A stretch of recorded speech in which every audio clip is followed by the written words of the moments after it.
খুব soft and সিম্পলের উপর এই পয়লা বৈশাখের লুকটা আজকে আমি তোমাদের সাথে শেয়ার করছি, যার জন্য ফার্স্টে আমি ফেসটা একটা ওয়েট ওয়াইপস দিয়ে ক্লিন করে নিচ্ছি।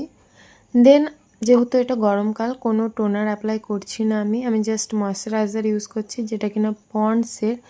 তো তোমরা জেল ময়শ্চারাইজারটা ইউজ করো, ওটা আমার কাছে অ্যাভেলেবেল ছিল না, তাই আমি এটাই ইউজ করেছি। নেক্সট একটা প্রাইমার ইউজ করলাম, যেটা কিনা নাইকার। আর আজকে কোনো কনসিলার ইউজ করব না, কোনো ফাউন্ডেশন ইউজ করব না, জাস্ট এই সুইস বিউটির বিবি ক্রিমটা দিয়েই কিন্তু ফুল লুকটা কমপ্লিট করব।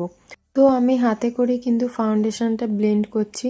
তো আজকে কিন্তু মেকআপটা খুব কম প্রোডাক্ট দিয়ে তোমরা কি করে করবে সেটাই তোমাদেরকে দেখাবো। তো দেখো, হাতে করে ফুল বিবি ক্রিমটা ব্লেন্ড করে নিলাম। নেক্সট এবার আমি পন্ডসের এই লুজ পাউডারটা ইউজ করছি, এটা কিন্তু রিজনেবল রেঞ্জের মধ্যে খুব ভালো।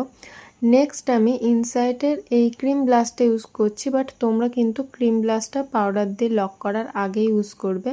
আমি ওটা জাস্ট ভুলে গিয়েছিলাম, সেই জন্য আমি পরেই অ্যাপ্লাই করলাম। তো আজকে আমি কোনো হাইলাইটার ইউজ করছি না, কোনো পাউডার প্রোডাক্ট সেরকম ইউজ করিনি।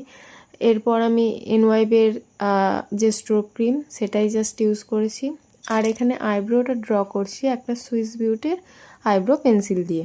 নেক্সট আমি সুইস বিউটির এই আইশ্যাডো প্যালেটটা থেকে একটা ডার্ক ব্রাউন আর একটা একটু বেজ টাইপের কালার নিয়ে আইলিডের উপরটা ভালো করে ব্লেন্ড করে নিলাম। আর লাইট বেজ কালারটা আমি কিন্তু লোয়ার লিডেও কিন্তু ভালো করে ব্লেন্ড করে নিলাম। দেন কাজল অ্যাপ্লাই করব, কোনো রকম কোনো লাইনার ইউজ করব না, বাট কাজলটাই কিন্তু আমি লাইনারের মতন করে ইউজ করছি। আর একটা অ্যাঙ্গুলার ব্রাশ দিয়ে সেটা একটা ডার্ক ব্রাউন কালারের এই সেটটা দিয়ে ভালো করে ব্লেন্ড করে নিয়েছি। নেক্সট এবার মাস্কারা অ্যাপ্লাই করলাম। আর এই হলো ফাইনাল লুক। তো এই লিপস্টিকটার টিউটোরিয়াল দেখতে চাইলে আমাকে কমেন্ট করো, আর ভালো লাগলে লাইক করো।